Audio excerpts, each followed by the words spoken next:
સ્વર્ગસ્થ યોગેશ કાકા, વડોદરા શહેર જિલ્લાની ખોટ નહીં, કાયમ માટે પ્રજાનો અવાજ, કાયમ માટે પ્રજાની વચ્ચે રહેવાનું અને કોઈ પણ સાચી વાત કરવામાં ખચકાવાનું નહીં, એ યોગેશ કાકાની ઓળખ હતી.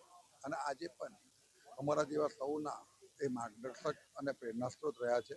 યોગેશ કાકા હર હંમેશ છેલ્લા કેટલાય વર્ષોથી હું એમની સાથે વિધાનસભાની અંદર જ્યારે એમની સાથે કામ કરી રહ્યો ત્યારે હું એમને કામ કરવાની જે એમની પદ્ધતિ, એમની રીત જોતો હતો ત્યારે હું એમનાથી ખૂબ ઇમ્પ્રેસ હતો.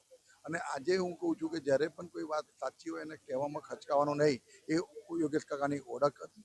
અને સાવલીવાળા સ્વામીજી એમને જે આશીર્વાદ આપ્યા હતા કે તું જીવીશ ત્યાં સુધી ધારાસભ્ય, અને એમને જે સંકલ્પ લેવડાવ્યો હતો એક શિવજીની ખૂબ મોટી પ્રતિમા સુરસાગરમાં નિર્માણ કરવાની અને શિવજી કી સવારી જે કેટલાય વર્ષોથી એ બરોડા શહેર જિલ્લાની નહીં પણ ગુજરાતની ઓળખ બની છે, એના માટે પણ પરમ પૂજ્ય સ્વામીજીના આશીર્વાદથી યોગેશ કાકા નિમિત્ત બન્યા હતા.